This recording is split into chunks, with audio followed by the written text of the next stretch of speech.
With any game that sticks with the same formula for long enough, the player base, on average, gets better and better over time. Players have time to practice their technical skills, and strategies and exploits get discovered and shared around, so well-defined metas get locked in.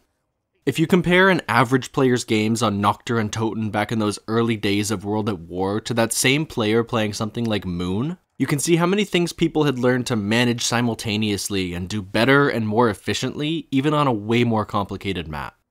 Most average players hadn't gone for a round 100 run, but YouTube videos of people hitting those high rounds were relatively common. It was seen more as a test of patience than a genuinely difficult test of skill. To make sure that the mode didn't stagnate and players didn't get bored with that lack of any interesting challenges, in the first DLC for Black Ops 2, the developers introduced an entirely new dimension of difficulty in Die Rise. When trying to increase the difficulty for zombies specifically, the first thing that comes to mind is probably making it super close quarters with lots of tight hallways and then taking away perks and other resources.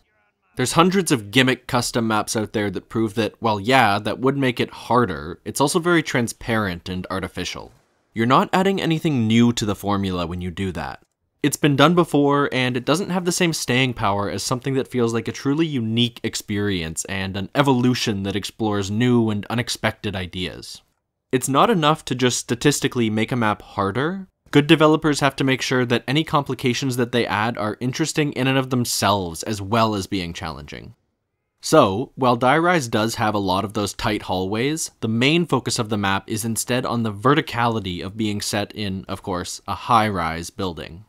To get around the map, you'll be dropping through holes in the floor, having to be careful to aim for mattresses that'll break your fall, and jumping between buildings where you can fall hundreds of feet to your death if you miss. Knowing that no matter what they did, players are going to figure out ways to be good at dealing with the zombies, in lieu of trying to make just that one same aspect of the enemies harder and harder, they instead really smartly added an entirely new thing for the player to be concerned about with fall damage and platforming, so now you were trying to succeed at both of those two distinct challenges simultaneously. That philosophy of adding multiple new things for the player to manage beyond just shooting and dodging zombies was what drove later maps to have those increasingly complex setup processes. It's all about adding multiple things for the player to mentally juggle, to add challenge via complexity. I will admit that the Black Ops 2 movement system wasn't perfect for this particular design idea. It was really built for more boots-on-the-ground, horizontal gameplay as opposed to the jetpack Call of Duty games that came out later being specifically designed to allow that level of verticality. Because of that, the 3D platforming was a little awkward here, but it was workable and the concept behind it was novel enough to almost make up for it. A lot of the criticism of Die Rise focuses in on this idea of verticality just at a base level, which I think is pretty short-sighted.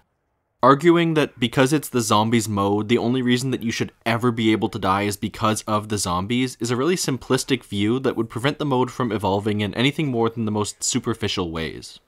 In that same vein, the machine for PhD Flopper was visible from the map, but not actually accessible, a little taunt from the developers pointing out how overpowered the perk that negates fall damage would be here. But that's just it. It wouldn't make sense for it to actually be in the game, which some people use as a genuine criticism.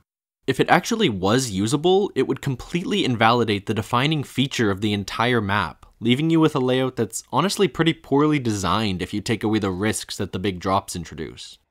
Again, saying that a zombies map can just never have verticality is a little too dismissive in my eyes. That said, there are some very valid criticisms about specific implications of that design and how exactly it was implemented here. For example, while it's very easy to run around horizontally on a floor or drop down to lower floors with gravity, it's pretty much impossible to go back up without specific map features helping you out, so most of the layout was very one-way with a lot of points of no return. As a player, you weren't as empowered with as much freedom of movement as past maps. Like, once you drop down from spawn into the upside down building, you get stuck there. Even though it's just one floor back up, there's no way to get back without doing a full loop of the entire map. When my group did the Easter egg this most recent time, we were trying to complete a step where we needed a pack-a-punched ballistic knife. Between needing to go to the bank to get points, and because of where the mystery box and the pack-a-punch were both located, one of our players had to run around the entirety of the map 2.5 full times in a row, just because there aren't many shortcuts you can take to cut through the middle of that big one-way loop. Those are the kind of moments you really notice how little control you have over your traversal of the map, how you're really just following the path that's laid out for you. At least, that's true on the way upwards. On the way down, it's actually really interesting how many options are open to you. Right away from spawn, you could go down the freight elevator, you could go across to the dragon rooftop, or you could go through the heart of the map proper. So in that way, you did get to make some big choices about your traversal of the space. And by dropping down open ledges, you could bypass some doors entirely, earning your way to new areas with nothing but platforming skill. I haven't done the exact math, but you can make it to about 90% of the different areas in the map, including Power, the Mystery Box, or the 2 best training areas, with just 750 points.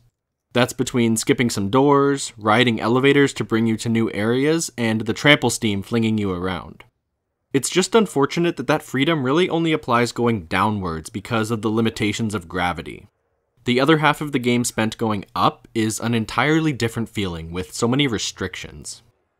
Die Rise is a lot smaller and more condensed than Transit, and the design ethos is totally different, but it's interesting how it still manages to fall into some of the same problems in that way. Where Transit had the bus enforcing the one-way directionality of the map, Die Rise had elevators, which were the only way to get back up to the top floors. In both cases, you're spending time just waiting around for a map feature to get to you to allow you to traverse the layout. Once again, you weren't allowed to do exactly what you wanted to do when you wanted to do it, no matter how skilled of a player you were. You could find a key on the map that allowed you to call one elevator to you on demand, which actually would have been an interesting feature to add to Transit for the bus as well, but it was only good for a one-time use, and then you had to go back to a very inconvenient spot to get another one, so it wasn't the cleanest experience. It is fairly balanced in that way. I don't think it would actually be better if you had complete control over the elevators, because that would just be another example of fully invalidating an entire feature of the map. I just think that these elevators are a really tough design problem to solve to have them feel fun for the player no matter what. The one saving grace for that was the new buildable, the Trample Steam. Speaking of which, they really cut back on the buildables from Transit, limiting that mechanic to a small set of core, super relevant items. You didn't have to build the power switch or the pack-a-punch again, which would have gotten repetitive if you had to do it on every single new map. Instead, they focused in on this one new piece of equipment that could be used as a trap for zombies, but more importantly, could be used to fling yourself across gaps that you wouldn't be able to jump across otherwise. The Trample Steam was how you short-circuited a lot of those one-way paths, so for example, you could go straight from the spawn building to the dragon rooftop without having to go all the way down through Power and then back up. It didn't make the map perfectly traversable, there were still a lot of gaps that it couldn't cross, but it gave you enough that as you were playing through the game, you felt that you were building towards something that solved at least some of your problems and gave you some agency. One lesson that they actually did learn from Transit, and very obviously did try to improve on, was with the Wonder Weapon. The Sliquifier was a buildable again, but unlike the Jet Gun, which was spread out across the entire massive map, the parts on Die Rise were all within about the same 2 rooms.